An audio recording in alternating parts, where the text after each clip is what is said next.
say that pageantry is the pastime.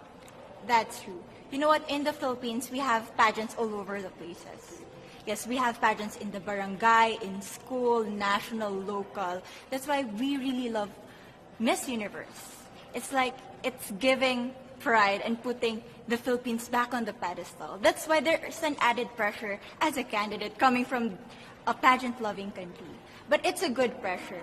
I always look up to our former Miss Universe Philippines. They really did well in the competition.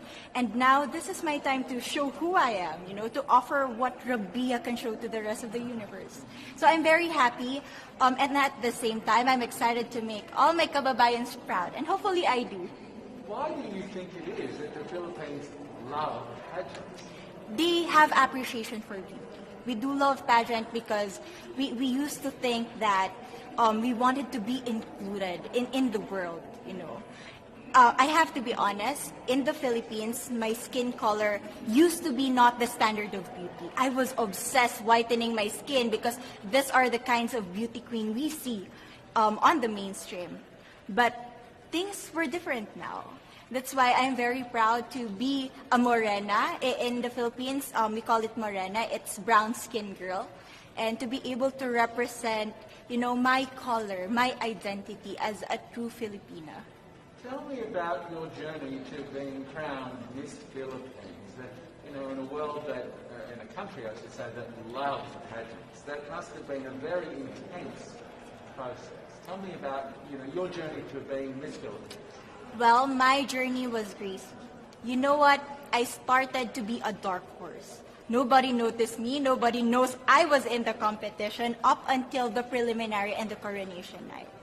And when I won, I received different comments. Of course, there were people who didn't expect me to do well, who think that I cheated. That's why I need to redeem myself in Miss Universe. I really need to do well in this competition. And the thing is, I love pressure. I love criticism. I get better every day with that. You tell me I cannot do that, I turn to you and I'm going to say that, no, I can do it for myself. Good for you. So how does it feel then to be on the global stage? How do you feel to be here in this moment, right now? It's crazy, but I'm overwhelmed with the support, not just from the Filipino community, but also from Thailand, Latin countries who do appreciate me as a candidate, as a person. It motivates me that I am beautiful, I can offer so much in this world, and when somebody believes in you, it gives you that extra energy to really do well and perform well. Do you have a sense with the girls, all of the girls competing, you're competing, but is there a sense of camaraderie with all of the girls? Is there a real spirit to, sort of motivate each other to do better?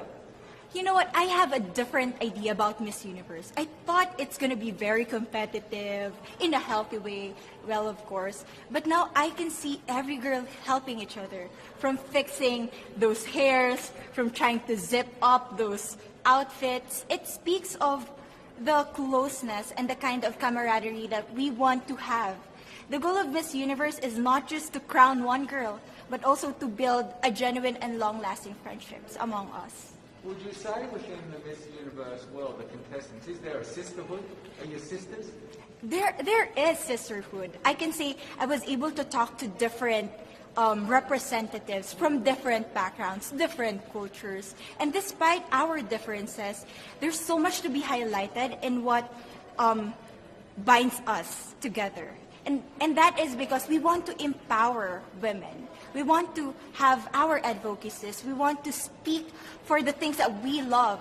And that's a celebration of women and the beauty that we have.